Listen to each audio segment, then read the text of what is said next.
panelists, and we're going to have a little bit of a trade deadline special for you this week. We have writers from 6 different teams joining us to talk about the trade deadline and what might be happening with them. We got 3 buyers and 3 sellers. So let me go ahead and introduce our panel to you.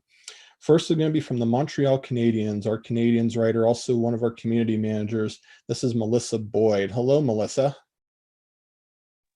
Hi, Mark. How are you? I am doing well. Thank you for joining the panel tonight. My pleasure. And one of our Buffalo Sabres writers, and very interesting team, going to be joining us, Brandon Selton-Rich. Hello, Brandon. Hey, Mark. How's it going? I'm doing well, thank you.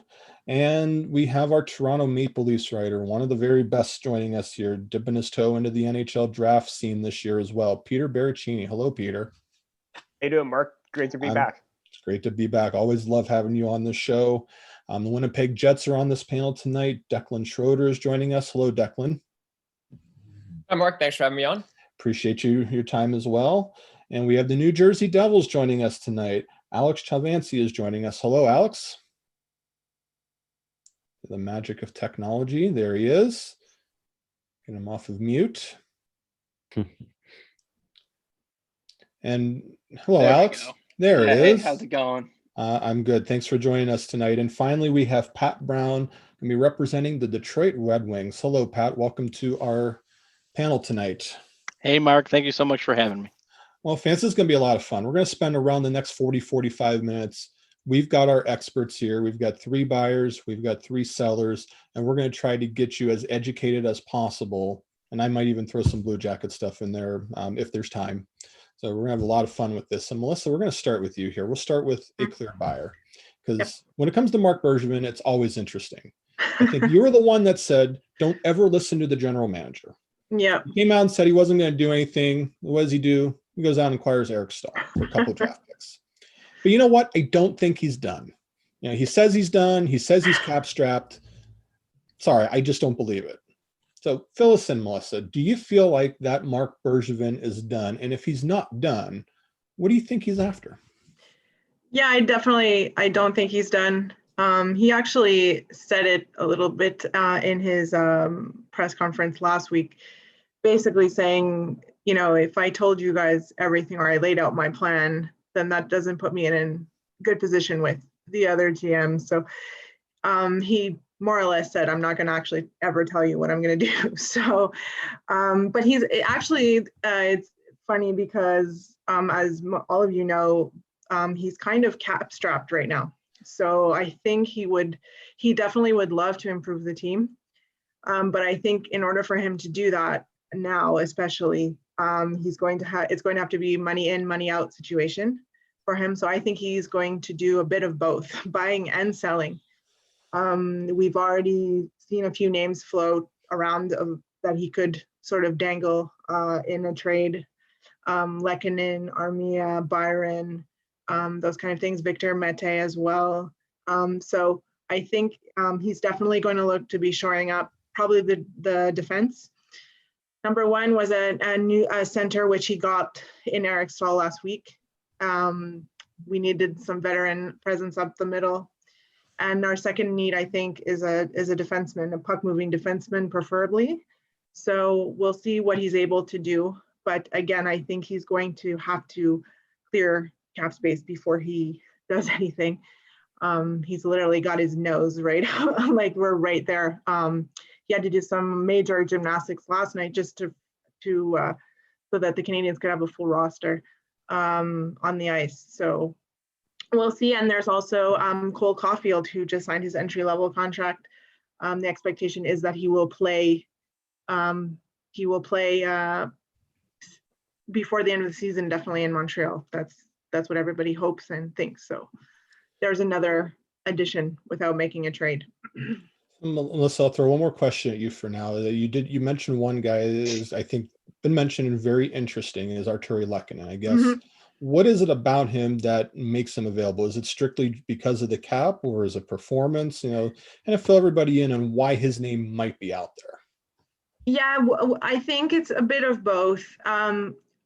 Personally, he wouldn't be my choice. I think he's too much of a valuable, commodity for us for the Habs, I should say. And I mean, he's out there because he's a RFA. So he's attractive because the team acquiring him would have control over him for several years. And so it's not sort of this, UFA buy. And he is inconsistent in his production. So in his rookie year, I believe he scored 18 goals, but he's never been able to replicate that. So he's a bit inconsistent in what he provides offensively, even though defensively he's probably our best forward, and he's a great forechecker. So it is. If you ask most Habs fans, we're not thrilled that his name is out there because he is really, he's a popular player, and I know the Canadiens like him as well, but I think it's just a numbers game, and he's probably the easiest guy on the roster to move right now. I think Byron, with his contract, will be too difficult unless Brisbane's willing to really sweeten the deal. And I think and Army is the other option, but yeah, I definitely think Lekkinen has the most trade value right now, which would be why he would be on the block. Thank you very much for all that, Melissa. Brandon, we're going to go to you, Brandon, talking about a team that,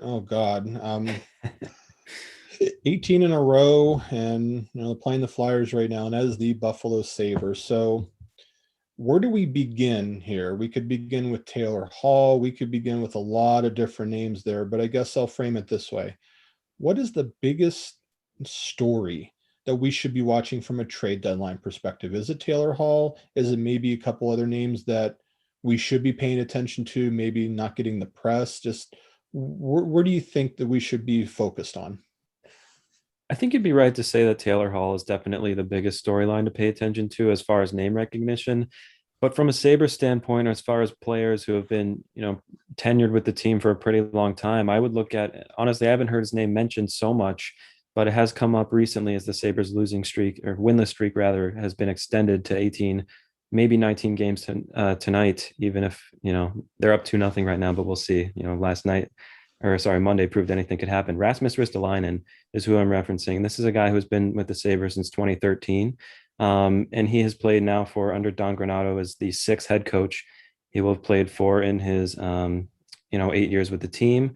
And the reason I bring up Ristolainen is because he's just been such a consistent player. He's had at least 33 points in each of the last 5 seasons, 17 power play points 4 times. He's still just 26 years old. That's young, about to enter his prime, consistently leading the Sabres in hits and blocks. And I think this is a guy who could fit as a right D, and a pretty good right D at that, could fit on a lot of different teams right now. I mean, you look at Florida, a team that just lost their captain and Ekblad, to a season-ending injury. He's the guy I would keep an eye on. But Taylor Hall too, I think a lot of people are expecting him to be moved, which is why I don't think it's as big of a story as some would make it out to be. But he's definitely the biggest name, so you're right about that. Yeah, and I guess the other question I'll ask you, since Hall's going to be the big kind of fish here, what kind of reasonable expectations can the Sabres expect to get for any kind of a return for something like that? I'm not sure they could possibly win a trade like that, but what do you think they could fetch for him if they ultimately do decide to move him? Yeah, that's the interesting thing, because normally Taylor Hall's name would excite a lot of people about, what can we get in return for him? But this season, just as dismal as it has been for the entire team, it's been just as bad for Taylor Hall. I mean, he only has 2 goals through 32 games. And for a guy who they expected to score a lot of goals for them, not only does that not cut it, but it also puts them in a bad position. They don't have as much leverage as they might have. Say they were bad this season, but Taylor Hall was playing really well. Maybe he had 15, 16 goals. They would be in a better position to probably fetch, a pretty good prospect and maybe a couple of picks. At this point, I think they'd be lucky to get, a first maybe. And in that case, I'm not even positive that could happen, but in that case, I think that there would have to be a guarantee of him re-signing with the team that he goes to. Best case scenario, I'd say the Sabres and Kevin Adams as GM are probably looking at getting maybe a prospect and a prospect and 2 picks. The picks could be anywhere from a 2nd, 3rd, maybe even a 4th. I'm honestly not positive at this point, but that's what I think he could fetch right now. Interesting stuff. We're going to flip over to Peter right now. We're going to look at what really this has to do with the Toronto Maple Leafs at the end of the day. they're always in the rumors. I mean, the way that the North Division is going, one of the best teams out there playing the Jets right now, up 2-0. But they got needs. They could always be. They can always use help somewhere. I think a lot of attention's been placed on goaltending as of late. Now, is Freddie Anderson the answer? They have Jack Campbell going right now. So, Peter, just fill everybody in.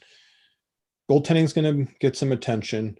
But besides that, is there anything else that the Leafs should focus on when it comes to the deadline? Just a couple of weeks ago, Kyle Dubas mentioned that, he's putting an emphasis on trying to win now. And I think for quite some time, he's been looking to add some help for the top six. I mean, he acquired Alex Galchenyuk, but is he still the answer? He's playing really well at this point, but that's still to be determined. He's said that he's willing to trade a top prospect that isn't named Rasmus Sandin. So the Leafs have three really good ones. Who that might be, up in the air at this point. Even we don't know, but I think you could look at defense. Maybe someone like David Savard. I think he could bolster some in like a third pairing depth option. He has been rumored. Matthias Eckham. I think the Leafs are pretty much in on him as a front runner or one of the teams to be in on him. But I do think that goaltending is a priority right now for them, along to try and get help in that top six. And I look to the Anaheim Ducks and Rickard Rakell possibly. I've had my name, or I've had his name circled for quite some time. But also in terms of goaltending, I'm looking at Arizona, and I just had a piece come out where I focused on Darcy Kemper and Connor Garland possibly coming in return, as it both addresses both needs as a top six forward or middle six forward. And goaltending. And granted, Kemper's out. I think the Maple Leafs could use the 7-day quarantine to their advantage, where it coincides with his recovery time. So I think that's a really good option for them if that is the direction that they're trying to go. Let's speak on David Savard for a minute, and then I'm going to jump to Declan because I think Savard might be relevant to his team as well. But I actually wrote a piece about what contenders would get from him. Playing in a top four role in Columbus right now. I'm not sure if you guys saw the Tampa Bay game yesterday. He scored his first regular season goal in 2 years, and his first overall one is he scored in the playoffs back in 2019 when they knocked Tampa Bay out. It's a beautiful goal. I think low-key he can add a little bit of offense, but he's going to be known for his shot blocking. He's going to be known for hitting. He plays just a honest kind of in-your-face game. That's going to be interesting because we just got done talking Yarmo. If the Blue Jackets are still in this race, I'm not sure that they want to get rid of him, but at the same time, he's a pending UFA. Yarmo's not afraid to take somebody to the end of the season, even though they're a UFA. It's really going to come down to, one, if they're in the race, two, if they get an acceptable offer for him. The fact that there's a lot of teams like the Leafs, like possibly the Jets, and Colorado would be in this conversation. I think Florida with Aaron Ekblad's injury would be in this conversation. If you got enough teams out there, you might, if you can get a first-round pick. I'm not sure you can get that much, but drive the price up. If you get a good enough return, then maybe you make that move. So Declan on the Jets, we know that seems to be one of the focuses for them. The forwards are great. You have great center depth, you get great wingers, but it's the defense. Do you feel like that? Whether it be Matthias Eckham, I'm not sure if he's going to be available because Nashville is now in a playoff spot. But defense, where do you feel like where were they going to be looking? Is it Savard? Is it Eckham? Is it maybe somebody else?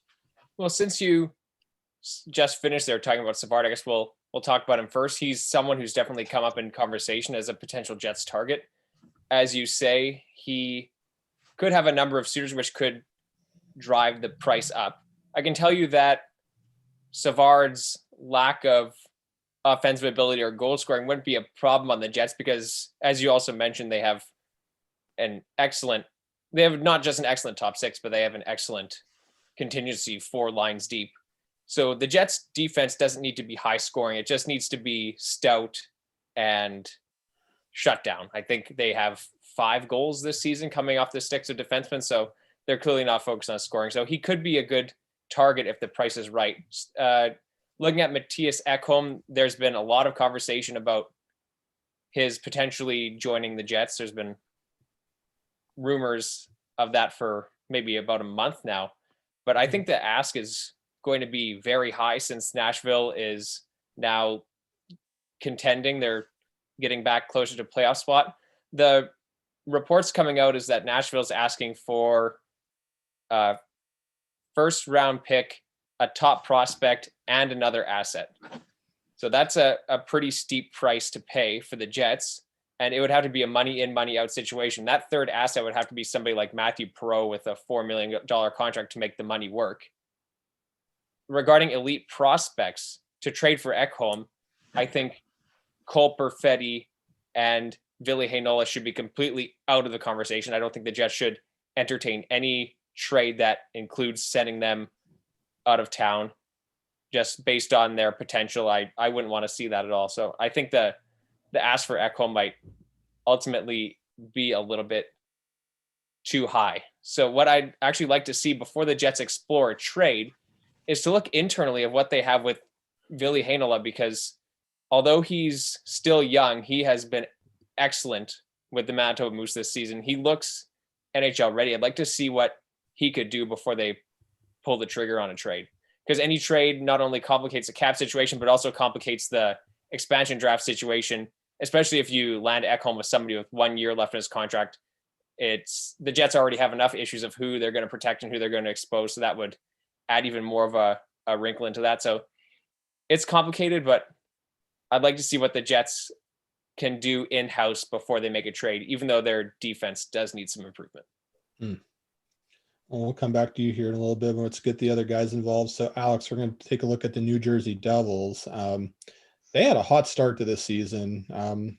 Mackenzie Blackwood made some strides. Jack Hughes, the second year. So Nico Hischier finally came back, named the captain.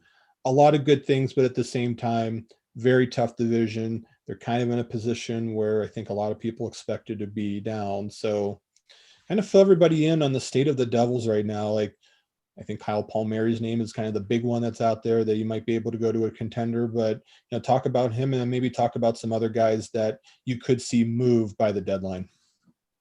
Yeah, so Kyle Palmieri is definitely the big name out there for the Devils from their pending UFAs. I think in a perfect world, they probably would have liked to re-sign him, but with COVID and all the financial implications right now, plus his age, he just turned 30. I think they're more likely to trade him before April 12th. It's going to be interesting to see what they can get for him, because I think if they had traded him at the previous trade deadline when he still had a year left on his contract and he was not struggling like he did to start the season, they probably could have gotten a lot more than they can get for him now. I think maybe there's a chance that they could get a first round pick for him for a team that's, maybe like Colorado or Boston, whose pick is probably going to be in the late 20s. So it's almost like an early second round pick.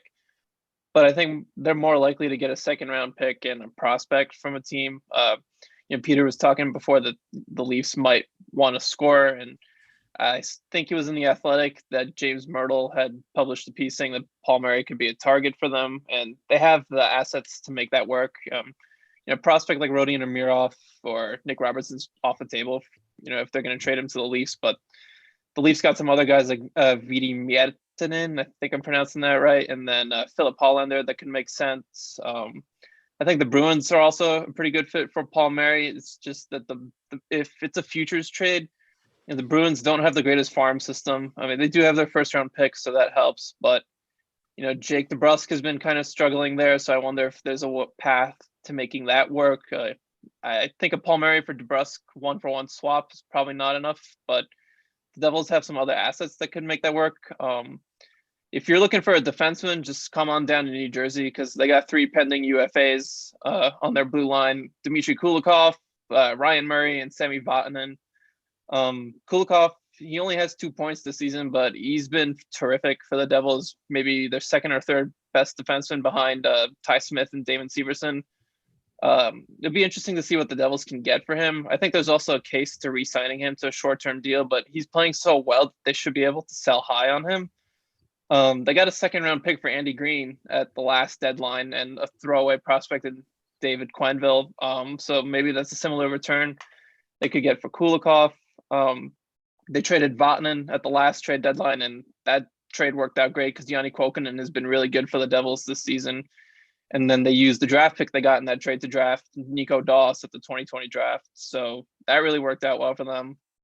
And then Ryan Murray's a bit in the same situation as Kulikov in that I could see the Devils wanting to re-sign him too. He's only 27 years old and he struggled a little bit for the Devils. Probably not the same impact I thought he was going to have when they acquired him in the offseason, but he's still young and he's an effective puck mover, and it could just be a bad season. I mean, the whole Devils team had COVID pretty much back in February, and that really affected the way things have gone for them after their hot start. So Murray was actually one of the fortunate players who didn't come down with COVID, but still, when the whole team is struggling, it affects you as well. So it'd be interesting to see what they do. I'd be surprised if they moved all three of those defensemen. You got to have some bodies to finish out the rest of the season, but at least I would think Kulikov and then maybe one of Murray or Vatanen get moved, and they should be able to get some nice assets for each. So they're definitely in a good position to stock up and kind of keep building around Jack Hughes and Nico Hischier moving forward. Alex, one other question for you. How's the Devils cap situation? Are they in a position where maybe they can take on money if it means getting prospects or picks or anything like that?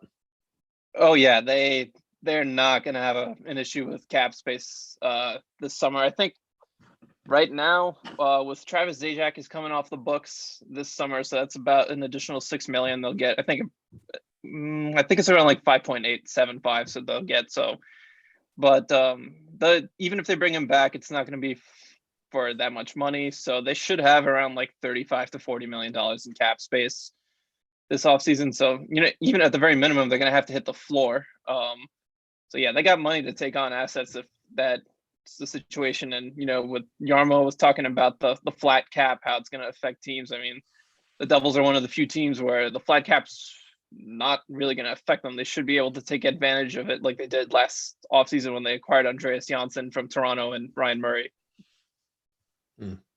Interesting stuff. And Pat, let's get you in on this from a Detroit Red Wings perspective. Boy, it's another one where sitting at the bottom of the division, so it's no secret what they're going to be looking to do. So I guess what players on the Red Wings do you feel like, can go somewhere to give them value? And then what kinds of things would Steve Yzerman be looking to get back in any possible deals? Sure. Pretty much everybody, I'd say.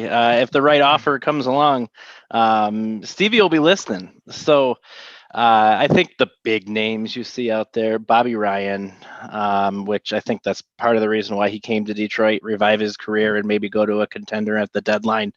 Someone who personally I'd like to see go, Mark Stahl. Not anything bad against Mark, just the fact that the Rangers shipped him and a second rounder over in the offseason. And if Yzerman can flip him at the deadline, then he's brought in two assets and had a serviceable defenseman for most of the year, which I think would just be a great deal all around. You see even guys, lower tier guys like Luke Glendening being talked about just because of what he's done in the faceoff circle this year. Mm-hmm. Last I checked, he was around 66-67% of his faceoffs he was winning. Thought there was a real possibility, Melissa, that maybe he was going to head toward Montreal, but with Montreal bringing in Stahl, I don't think you're going to see that any longer. But even names like Luke Glendening that you typically wouldn't necessarily hear, you're seeing being thrown around.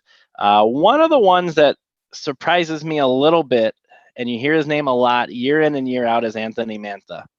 And he's a very polarizing figure because especially you look at the deal that he signed in the offseason, 4-year deal worth $5.7 million a year. First real long-term deal that long-term is 4 years that Yzerman has awarded. And he's not having the type of season that you would expect. Now, people kind of overlooked the fact that he's fourth in the team in points.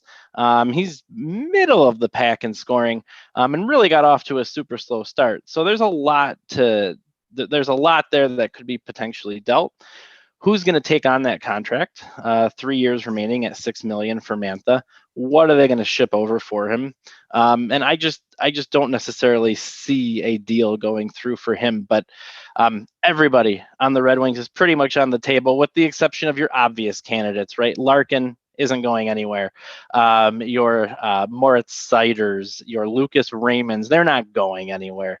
But pretty much anybody else, if the price is right, I'm pretty sure Stevie will we'll at least entertain the idea. And Mark, to your point, if the price is going to be right, what is it? And I think at this point, you're just looking at assets, right? They've got, I forget the specific amount, but they've got a ton of picks this season, this draft coming up. They've got some for next, but I would be very surprised if Yzerman didn't go out and try to stockpile again for the 2022 draft coming up, or maybe flip one or two of the later round picks that they have, include them to get a higher draw in this year's draft potentially. But you're looking to bring on those assets. You're looking to bring on those ideally first or second round picks, depending on who you're looking to deal. But there's no specific player. There's no necessarily specific position, because Yzerman's kind of building this thing from the ground up. So you're really looking to acquire those assets and build your own team.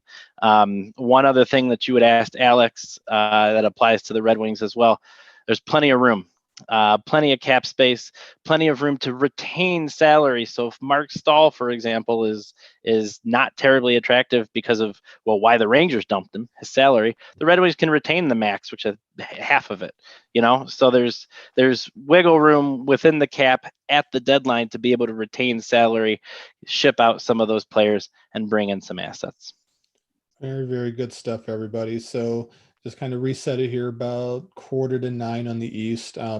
Hockey Writers Live, March 31st. This is Mark Scheig, your host. I've got a panel of 6 writers: Melissa, Brandon, Peter, Declan, Alex, and Pat. We are talking trade deadline and specifically to their team. I think they all did a great job of kind of giving a summary of where they're at. So I'm going to give 2 questions. I'm going to go around again. Then we'll kind of put this to an end. So Melissa, let me start with you. This is more of just your general opinion. I asked Jarmo about the deadline, if he thinks that it might be quiet given cap situation, given Seattle, given quarantine rules. I know it's down from 14 to 7 when it comes to Canada. Are we in for a dead deadline, in your opinion, or do you feel like that this could actually pick up somehow? Yeah, I kind of go, I think, back and forth on it a little bit. I think it's probably going to be relatively quiet. I just look at the players that were available on waivers yesterday. Beyond Shane Gostisbehere, I mean, there were some very serviceable defensemen on waivers yesterday, and they all cleared. So it just speaks to how reluctant teams are right now to take on money. Unless you're Marc Bergevin.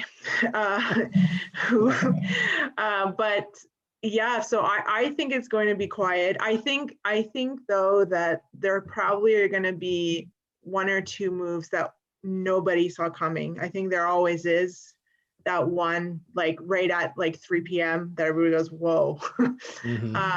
I think that might happen. But yeah, I think it's going to be probably quiet. Okay. Brandon, what do you think? Same question.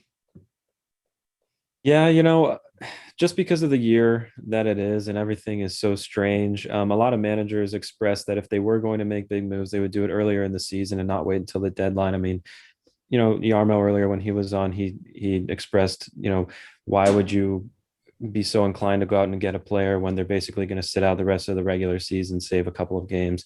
It just doesn't make much sense, especially if you're on the outside looking in by just a few points. You really want to keep that group intact. But I think some names that we've heard stirred around, like Taylor Hall from our Buffalo Sabres, or even players whose names have been tossed around, like Patrick Marleau, again, leaving the Sharks for a 3rd time, maybe, I don't know. But a lot of players like that, you could see moved. I'm not sure that would make it a crazy deadline. It probably will be, it's always a little underwhelming, isn't it? We expect some big moves and it never really is too exciting, but I think it'll be a little bit less exciting this year as well. So I agree there. Peter, what do you think? The optimistic side of me wants it to be as exciting as possible. But again, given the circumstances, given the cap, given everything, I agree with Melissa and Brandon. I would say expect the unexpected, but I don't expect much to happen. If not, I hope that TSN has a lot planned to kill some airtime, because it might be pretty dead. So again, I'm always hopeful. Maybe we get to see a couple big deals, maybe one or two leading up to it, like it usually does, to try and pick up some steam for the actual day. But again, it's uncertain times right now. It may not just work out. Hopefully next year it could be different, but it could go either way this time. And before I get to Declan on the same question, Blake Wheeler is not on the bench and out of the game right now in the Leafs Jets game. So hopefully that isn't too serious, but that could obviously, if that turns out to be serious, that could be a bit of a game changer for the Jets. But Declan, same question. Do you feel like that we're going to get a dead deadline, or do you feel like that it could pick up some? I think the trade line will ultimately be pretty quiet for the reasons everyone else has cited, especially since if you're going to acquire a player from Canada or the US, if you're in the other country, they're going to be sitting out, and will they be able to get back up to speed by the time the playoffs happen? If you're just on the bubble of a playoff spot, that player's not there to help you in your chase. So I think ultimately it'll be a pretty quiet deadline day, but I do think any teams that are going to make moves for these players that we've mentioned, like Savard, Eckham, Taylor Hall, etc. I think any teams that are going to make moves for those players are going to try to do it as soon as possible. I think we might see some moves here coming in the next week or so, but the actual day itself, I think, will be fairly quiet. Okay, Alex, what do you think? Yeah, I'm pretty much on board with what everyone here said. I think one of the issues that's complicating things is a lot of the teams that are contenders don't have cap space to begin with. A lot of them are using LTIR just to be cap compliant. So it's going to be tough for them to add salary as it is.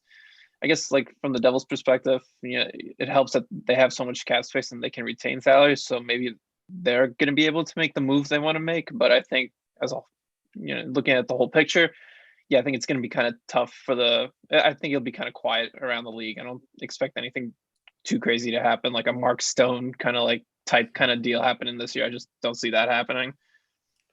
And Pat, you get the last word on how the deadline might look overall. Well, I'll go ahead. I'll place myself in the minority then, because I think there is going to be a lot of activity. Now, I don't think there's going to be that blockbuster trade for literally every reason that everybody before me said. I just don't think there's necessarily any interest in that. But I think you never underestimate a GM, I'm picking one, I wonder why, like Ken Holland's desired to make the playoffs and trade a yarn crack for a leg wand. Not that I hold any ill will towards that trade or anything like that. But I think the chase of that holy grail is, in the end, once everybody kind of waits it out and sees what's going to happen in the next week and a half or so heading up to the deadline, or 12 days or whatever's left, I think we're going to see a lot of activity. I just don't think we're going to see that blockbuster trade, especially given some of the cap space or lack thereof, like Alex said.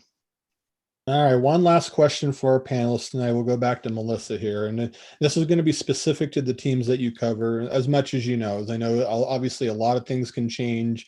Moves can make this a moving target. I know I asked Jarmo Kekalainen about the Seattle impact, and he said that the Blue Jackets are in a much better position now than they were before, because they knew they were going to lose a good player, whether it was William Karlsson. I know they made a deal, or Josh Anderson. So for Montreal, Melissa, how are they looking in terms of Seattle? Could they possibly lose a big player? Just kind of, as much as you know, try to reset Montreal's situation there. Yeah, sure. I think they're in a relatively good position. We're going to be able to protect, all of our core players. So that's great. I think the question is, obviously, for the expansion draft, Jake Allen's name gets mentioned a lot as a potential candidate for Seattle, and also we'll probably be exposing quite a couple of defensemen. One of Ben Sherrod or Joel Edmondson probably, and Victor Mete, and a few of our younger prospects as well that are in Laval right now, Cale Fleury. So I think we're in a good position. I think we're going to lose a good player, but I don't think it's going to be sort of catastrophic. And actually, I think we're all kind of hoping, the fan base is kind of hoping that they take on some salary for us, player with some term, so to help alleviate our the cap situation right now. And before I get to Brandon, there's some interesting breaking news coming out. Both TSN and Sportsnet reporting that tonight's Calgary-Vancouver game is looking like it's going to be canceled due to some COVID test with Vancouver. So something to kind of keep in mind as we go along here. So Brandon, same question the Sabre caught. What about them with Seattle, and what's the team even going to look like? Yeah, I mean, do you want to protect any of the Sabres right now? I don't know. Cousins is exempt, so that don't have to worry about that. But yeah, Rasmus Dahlin, I think is, I don't know if you have to protect him yet, but yeah, it's a valid point, right? Yeah, I'm not actually positive about Dahlin's status for that. But if he is vulnerable, he's definitely a guy you'd protect. I would say the only untouchables right now for the Buffalo Sabres are Eichel, Dahlin, and Cousins. I put to rest the Eichel trade rumors. Let's say Dahlin and Cousins are going to protect. Outside of that, the good news is they're not really married to this roster. Past the 2 seasons from now, the only players they have signed are Eichel, Skinner, and somehow Kyle Okposo.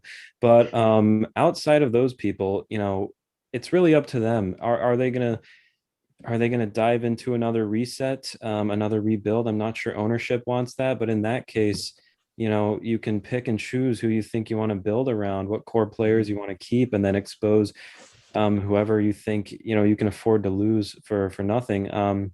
When Vegas came into the league, the guy who left Buffalo was Will Carrier, so that wasn't much of a loss, really. But when I look at this roster right now, I think that they got to get rid of the people who still have some value, like Ristolainen, like Brandon Montour, who is an expiring UFA, like Taylor Hall, and then just hope for the best. Hope you don't lose somebody who is going to turn into a player like some of your young guys, Arturi Lekken, Jacob Bryson, guys like that. So let's hope that they make the right decision, but I'm really not positive what direction they should go. So death taxes and Rasmus Ristolainen trade rumors, right? Yeah, exactly. So Peter, the Leafs, obviously a core is pretty much well established there, but just reset that situation for us. Could they lose a significant name in your mind? I don't think so. I think pretty much the players that they have signed long term. I think I think the only name that's really interesting right now is Morgan Riley, who's coming up on like maybe one more year left, or his contract. I can't remember his contract situation. Either it's a year left on $5 million. So it's interesting to see what's going to happen there. But if he does get resigned, I'm assuming that he's going to be one player that they would like to keep long term and keep on that protect list, along with your Austin Matthews, Mitch Marner, John Tavares, William Nylander, the regular crew that they have right there. That's pretty much untouchable. I'm thinking that maybe someone like Travis Dermott maybe is a possible option that they could lose. I'm not sure what his status would be, as he is going to be he is going to be an RFA again. But I believe that maybe he's someone that could possibly be, not protected as much as someone that they would like, because they may have some value. But yeah, it's going to be really interesting to see how this will unfold, because I know that last time they lost Brandon Leipzig, they're pretty smart in their asset management, and I think they're going to do a good job to keep their core intact. Peter, just to chime in there, Morgan Riley has 1 season left on his contract after this one. There we go. Thank you, Declan. And Declan, your turn on the Jets. How do they look in terms of any Seattle implications? Well, it's a little bit complicated, like every team would say, with an expansion draft. They're obviously going to protect 7 forwards, 3D, and a goalie, because their forward contingency is so strong. Yep. With only 3 defensemen protected, they're going to be exposing either Logan Stanley or Dylan DeMello. Some people are saying, well, expose Morrissey because he hasn't been as strong over the past season and a half without Jacob Trouba, but I think he's such a stalwart part of the defense anyway, even despite his struggles, that the Jets won't expose him. And you're not exposing Neil Pionk, so it's going to come down on defensively to DeMello or Stanley. Personally, I'm on record saying that the Jets should protect DeMello because he has, 300 games of NHL experience to draw from. He's very aggressive on the puck. He's good analytically. He rarely makes mistakes. Whereas Stanley has taken this meteoric rise to all of a sudden a viable NHL option, when everybody 2 months ago you talked to would say he's a big bust. And so there's a little bit of recency bias there among the fan base, wanting them to protect Stanley over DeMello. So I think they're ultimately going to potentially lose one of those two defensemen, and it would become even more complicated if they were to trade for Ekholm, because he has one season left on his contract after this one. So that would complicate even more. There's potential as well to lose a forward. Mason Appleton has really improved this season. He's making a good case for protection. It also depends on what happens with Adam Lowry. He's a unrestricted free agent. Does he re-sign before the expansion draft on July 21st, or is he a UFA? Has he already signed somewhere else? And then you have Andrew Kopp as well, who's really added to his offensive game this year, and he's having a lights out season. He's a restricted free agent, so it depends on if they're going to protect him or not. Really will depend on how likely they think it is that he's going to re-sign with the Jets. So there are a lot of question marks. It'll be made even more complicated if there's a trade for another defenseman, but just like every other team, we'll have to wait and see what happens, because the Jets are going to be losing either a top 9 forward or a defenseman that's currently in their lineup. Basically, is what it comes down to. Interesting. Alex, what about the Devils? I know it seems pretty obvious who they would protect, but just from a Seattle perspective, how's it looking? They should be pretty good, just like they were when the Vegas expansion draft happened. They lost John Merrill then, and he turned into like a pretty decent depth defenseman for the Golden Knights. But Jack Hughes is exempt, Ty Smith is exempt. Easy decision to protect Mackenzie Blackwood. Easy decision to protect Jesper Bratt and Nico Hischier. There's some like fringe guys, not really fringe guys, but more middle six guys like Miles Wood. He's having a really good season, but be interesting to see what they decide to do with him. I think they're probably going to lean towards protecting him because it looks like he's made a legit step forward this season. And then there's Andreas Johnson, who just really struggled. He's really struggled this season so far, but I wouldn't give up on him just yet. His advanced stats are pretty good, and it's just a weird season where the whole team had COVID. So that's I think they would want to protect him. There's PK Subban, who's I'm kind of up in the air of what they're going to decide to do with him. He only has a year left on his contract after this one at $9 million. And, I think if the Devils didn't have so much cap space, they would probably like Seattle to take that contract off their hands. But he's actually rebounded pretty nicely this season. And if they lose that $9 million to Seattle now, they're really going to be well under the floor. And I don't think they're just going to go crazy spending money this offseason. So I wouldn't be surprised if they decided to protect him. And him and Damon Severson are really the only two defensemen that they kind of have to protect. So it's going to be interesting to see if they decide to go the 7-3-1 route or the 8 skaters and 1 goalie route. But I think they're also one of the teams, we saw this a little bit last time around too in the Vegas expansion draft, like other teams trying to trade away assets because, they didn't want to lose them for nothing to Vegas. And I think the Devils are one of the teams who could take advantage of that this offseason again, because they have so much cap space. So, Seattle might not be the only team that gets better from the Seattle expansion draft. The Devils could also possibly get better through that expansion draft. So it'll be something to watch when that takes place in July. All right, Pat, you get the final word on the Red Wings, and again, similar to Buffalo and the Devils, seems kind of obvious who would be protected, but go ahead. Yeah, there's not going to be much to write home about, I think, with Detroit in the expansion draft. You've got a number of exempt players with their young talent that's just coming up anyways. I think basically simply stated, at the end of the day, you're going to have a guy like Giovanni Smith or Evgeny Svechnikov or one of those type players on the outside looking in from the protected list. And ultimately, probably one of them gets snatched. And like you've said before me, you hope they don't go on to be, the diamond in the rough that got away. But the decisions for who the Red Wings are going to protect is pretty easy. Even in goal, you've got Bernier on it, who's going to be UFA.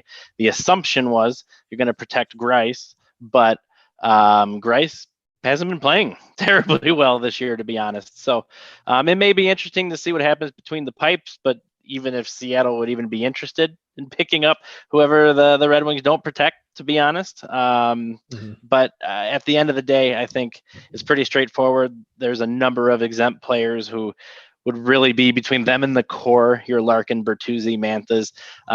They're not going to lose that. And that's truly, what the Wings are trying to build around right now. Really, really good stuff. I'm just going to fill in big news night all of a sudden. The Calgary-Vancouver game is canceled. A player and a coach have tested positive, so that's the reason why that's happened.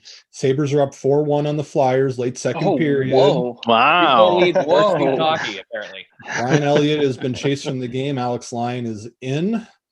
Wow. Look out for that. And Blake Wheeler is done for the night. He's not going to return. He was on his last shift. He was high sticked by Pierre Engvall, and you think if somebody was high sticked and needs some stitches or something like that, that he would return. So I guess we'll have to watch that carefully. So let's end it right here. Panel, it was really awesome. You guys very knowledgeable. Melissa, Brandon, Peter, Declan, Alex, Pat, thank you all so much for joining us here on the Hockey Writers Live tonight. We very much appreciate it. Pleasure. Appreciate it, Mark. Thank you for having us. Thanks, everybody. Thanks for having us and holding down the fort as the host. You do a great job with the show. Thank you very much. And fans, we really do appreciate you taking the time to join us every week. I'll be in Columbus next week, so we'll see what's going on with next week's show. Hopefully the hotel will have better Wi-Fi than the last time, but we'll see. We'll have more details as we go. But in the meantime, have a really good week. We'll see what the deadline brings. If we get stuff between now and next week, I'm sure if they want to get stuff done early. But there's always something going on. But thanks for joining us tonight. Have a great night. Be safe, and we'll see you next time here on the Hockey Writers Live.